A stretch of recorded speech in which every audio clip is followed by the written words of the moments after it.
आज आपल्या विधानसभा निवडणुकीचा शुभारंभ आहे आणि त्यासाठी उपस्थित व्यासपीठावर उपस्थित विशाल दादा तसेच सर्वच मान्यवर प्रतीक दादा सर्व मान्यवर आणि उपस्थित सर्व बंधू भगिनी आणि पत्रकार, माझा कालचा निर्णय हे तुम्हाला सगळ्यांना बघून मला वाटतं की हा योग्यच निर्णय झालेला आहे। कारण गेली अनेक वर्ष आपण बघतो की या घरावर किती लोक प्रेम करतात। आताच विशाल दादांनी सांगितलं की जेव्हा जेव्हा आमच्यावर अन्याय झाला तेव्हा सांगलीच्या जनतेने आम्हाला साथ दिलेली आहे।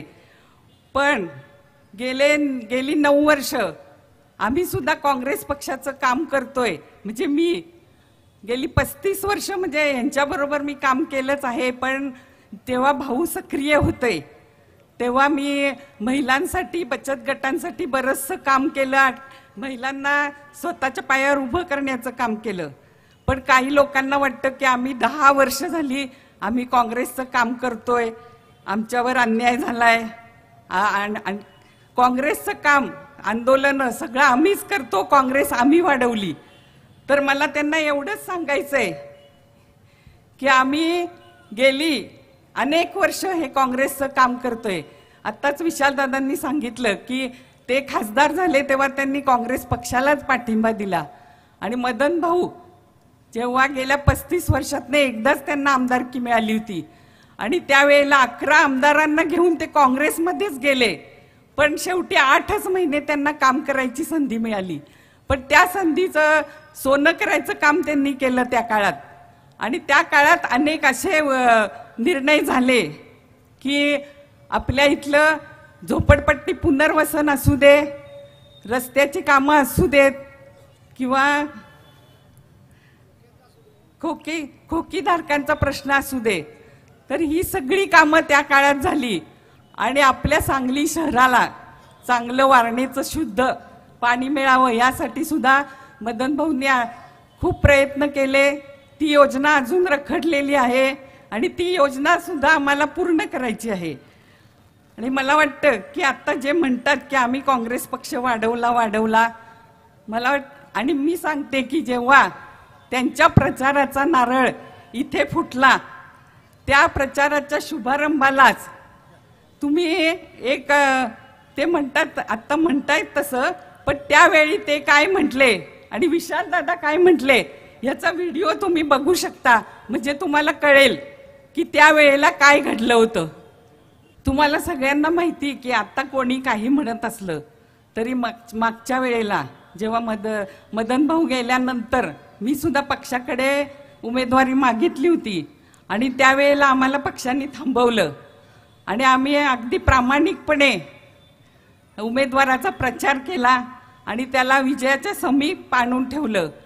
पण त्यावेळेला सुद्धा असंच सांगण्यात आलं की आम्हाला कोणी पाडलं, तर ते सांगण्यासाठीच म्हणजे आता जर कोणी आपली निष्ठा दाखवत असेल की आम्हाला त्यावेळेला मदत केली नाही वगैरे, तर ही निष्ठा सगळी खोटी आहे।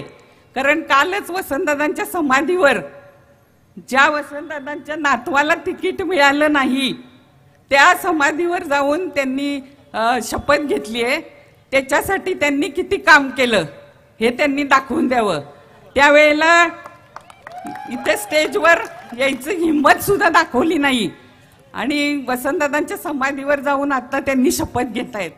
तर अशा माणसांना आपण सगळ्यांनी त्यांची जागा दाखवून द्यायची आहे। आणि तुम्हाला एवढंच मला सांगायचं आहे की जेव्हा आम्हाला तिकीट मिळायची वेळ आली या वेळेला, तर त्यावेळेला त्यांनी बंडाचा झेंडा हाती घेतला आणि आम्हाला म्हणायचं बंडखोर, बंडाचा झेंडा हाती घेतला। आणि तो व्हिडिओ सुद्धा आपल्याकडे आता आहे की त्यावेळेला बंडाची भाषा कोणी केली आणि आता आपल्याला सांगतायत की काँग्रेसचा पराभव करायला काँग्रेसच पुढे सरसावली आहे। तर असं काही नाहीये। आणि हे जे कटकारस्थान दरवेळेस आमच्या घराशी केलं जातं, कारण दोनदा मदन भाऊंचा पराभव झाला ही खरं म्हणजे त्यावेळेला जी षडयंत्र रचली गेली त्यामुळे झाला. जेव्हा जेव्हा आम्ही अपक्ष उभं राहिलो तेव्हाच आमचा विजय झाला, कारण सांगलीची जनता आमच्या बरोबर आहे. आणि त्यांनी दाखवून दिलंय की आम्ही तुमच्या पाठीशी आहोत. तर मला वाटतं सांगलीची जनता ही नेहमीच आमच्या बरोबरच आहे आणि या पुढच्या काळात सुद्धा ती अशीच राहील. मला एक सांगायचंय की मला महिला म्हणून या पश्चिम महाराष्ट्रातनं मी उमेदवारी मागितली होती आणि 33% महिलांना आरक्षण आहे. तर मला मी साधी मागणी केली होती की मला उमेदवारी मिळावी. आणि गेल्या 44 वर्ष आपल्या सांगलीत इथे पहिल्यांदा महिलेला मिळाली होती शालिनीताईंना आणि त्याच्यानंतर सुमनताईंना, पण आता सुमनताई सुद्धा रोहित दादा तिथे उभे आहेत. तर मला वाटतं ह्यावेळेला मला मिळावी अशी मी आशा व्यक्त केली होती, मागणी केली होती. पण ती मागणी सुद्धा काही लोकांनी मान्य केली नाही. आणि आता विशालदादांनी आणि आपले बाळासाहेब आहेत तर त्यांनी सुद्धा माझ्यासाठी खूप प्रयत्न केला, त्याबद्दल मी त्यांचा आभारच मानते. पण पक्षाने आपल्याला तिकीट दिलं नाही त्याच्याबद्दल पण नाराजी नाही. आम्ही काँग्रेसच्या विचाराचेच आहोत आणि इथून पुढच्या काळात पण राहू. आणि म्हणूनच आम्ही अपक्ष अर्ज भरलेला आहे. आणि आपलं चिन्ह सगळ्यांना माहितीच आहे, हिरा. आणि हिरा सोन्यावर भारी पडते का हे तुम्ही बघायचं. तर तुम्हाला सगळ्यांना एवढीच मी विनंती करते की म्हणजे मदन भाऊ गेल्यानंतर ज्या लोकांनी मला साथ दिली, कारण या लोकांसाठी मी राजकारणात आले. आणि हे कार्यकर्ते कसे आहेत हे खरं एक म्हणजे अभिमानाची गोष्ट आहे मदन भाऊचे कार्यकर्ते म्हणजे. कारण प्रत्येक कार्यकर्ता, मला जेव्हा तिकीट मिळालं नाही तेव्हा इथे आमच्या विजय बंगल्याच्या दारात जवळजवळ पहाटेपर्यंत बसला होता. म्हणजे मी त्यांना किती सांगितलं की तुम्ही जा तरी कोणीही हल्लं नाही. आणि वहिनी तुम्ही उभं राहिलंच पाहिजे आणि तुम्ही ह्या अन्यायाला वाचा फोडलीच पाहिजे हे त्यांनी मला सांगितलं.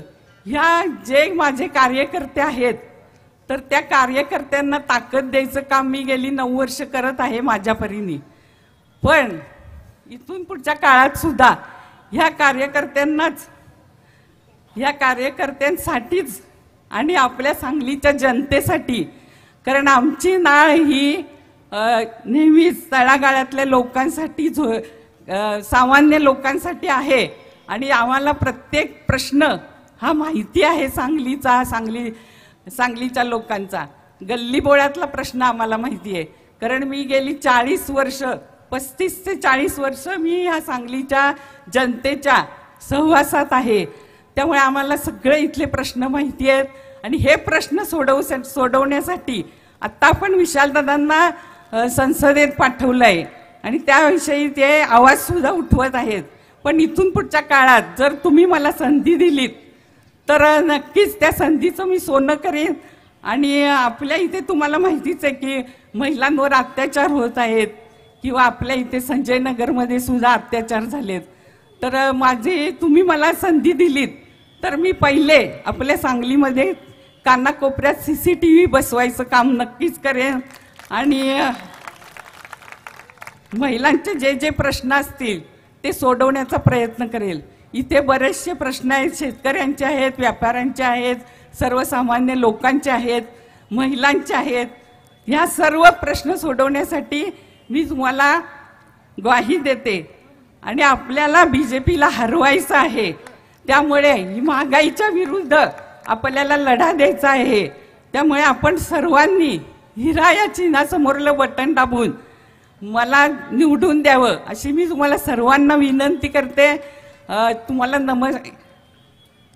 विनंती करून तुम्ही माझ्या मागे राहावं, मला आशीर्वाद द्यावेत.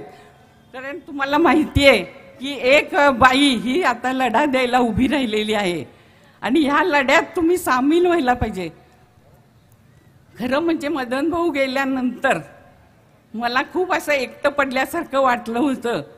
कारण आणि सगळे कार्यकर्ते अवतीभोवती होते आणि या कार्यकर्त्यांना आपण कसं तोंड द्यायचं असं मला वाटत होतं. पण ह्या कार्यकर्त्यांनीच मला खरं म्हणजे सांभाळलं, मला सांभाळून घेतलं माझ्या चुका झाल्या असल्या त्या सुद्धा सांभाळून घेतल्या, त्याबद्दल मी त्यांचं मनापासून आभार मानते.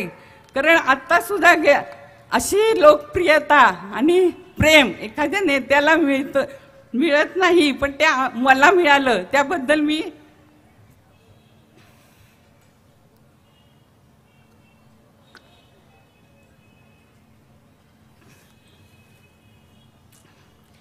त्याबद्दल मी सर्व कार्यकर्त्यांचे, मदन भाऊंवर प्रेम करणारे सर्व लोकांचे मनापासून आभार मानते.